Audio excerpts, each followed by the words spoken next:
Thermal flask 1892లో Scotland కు చెందిన ఒక శాస్త్రవేత్త జేమ్స్ దివార్ కెమిస్ట్ మరియు ఫిజిసిస్ట్ ద్రవ హైడ్రోజన్ అంటే లిక్విడ్ హైడ్రోజన్ ని స్టడీ చేస్తున్నాడు. లిక్విడ్ హైడ్రోజన్ ని అతి తక్కువ అంటే -253 వద్ద మాత్రమే ఉంచగలరు. అంటే చిన్న వేడి తగిలినా కూడా అది ఎవాపరేట్ అవుతుంది. అప్పుడు అతను ఏమనుకున్నాడంటే హీట్ అనేది ఎక్కడి నుంచి వస్తుంది, దానిని అడ్డుకునే పాత్ర ఏదైనా ఉందా అని ఆలోచించడం స్టార్ట్ చేశాడు. ఇదే వాక్యూమ్ ఐసోలేషన్ ఐడియాకి ఒక పునాదిగా చెప్పుకోవచ్చు. దివార్ చేయించిన రెవల్యూషనరీ ఎక్స్పెరిమెంట్ ఏంటంటే అతను 2 గాజు సిలిండర్స్ ని తయారు చేశాడు. ఒకదానిలో ఒకటి పెట్టాడు.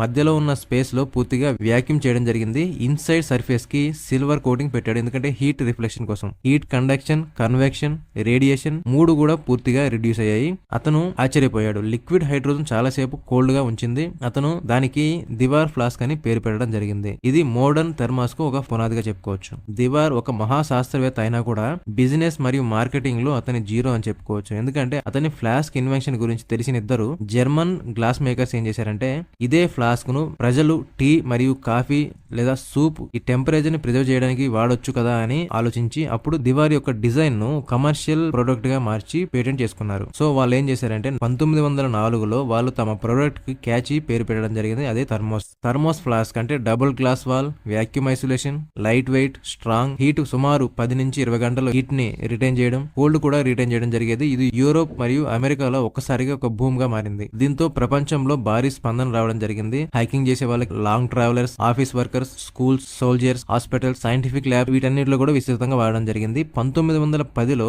ఒక ఎవ్రీడే హౌస్ హోల్డ్ ఎసెన్షియల్ గా తయారైంది. ఇంత ఫేమ్ వచ్చేసరికి థర్మోస్ అనే బ్రాండ్ పేరు కూడా తర్వాత జనరిక్ వర్డ్ గా అయిపోయింది. వరల్డ్ వార్ కాలంలో థర్మోస్ ఫ్లాస్క్ అనేది ఈ సూప్ మరియు టీను గంటల తరబడి వేడిగా ఉంచింది. థర్మోస్ అసలు ఒక మిలిటరీ హీరోగా మారింది.